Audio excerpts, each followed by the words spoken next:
Hi team, I just wanted to do a quick video to you today to update you on what I know now about the tariffs, which really isn't that much more than I knew last week, but a couple of things have changed. We do know now that if you are sending any item to the US at any value, you are going to be charged with either $80 USD or 10%, whichever is higher. So that means if you're sending a $40 product, for example, you can expect to pay $80 USD of tariffs, which when I did the conversion was about 122 Australian dollars. And then obviously $40, $50 on shipping, maybe $22 if Australia Post opens again.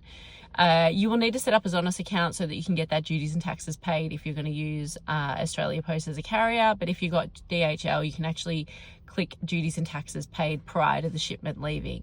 So what that means for your customer, if they're ordering something for you, let's say they're paying a $40 skincare product, they're adding on $30 for shipping into the US, then they're going to be charged another $80 to get that product to them.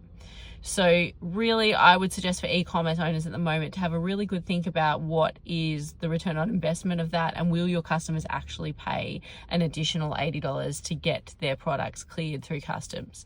Now, if your products are high value items, it's probably not such a big deal. Obviously, the customer is spending a lot more money and it might only be 10%, but again, if it's a low value item, I'm really going to suggest you reconsider what your actual moves are in the US at the moment. We have global partners that we have access to, so if that's something that you want to continue to do and there's volume at scale and there's room for you to open a fulfillment service over there, then that's something that I'm happy to discuss with you. However, if you're doing the 1 or 2 or 3 orders, it's going to get very pricey very quickly.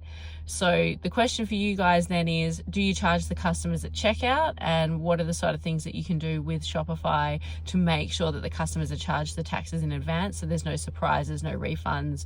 The last thing you want to do is send the product, get the taxes denied, and then get the product back to you, because that's actually going to cost you more money, particularly in the return to sender shipment.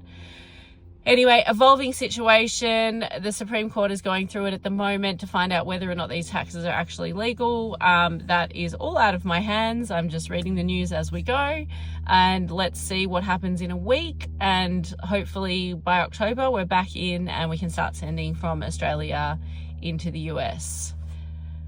Good luck, guys. Reach out if you need any help.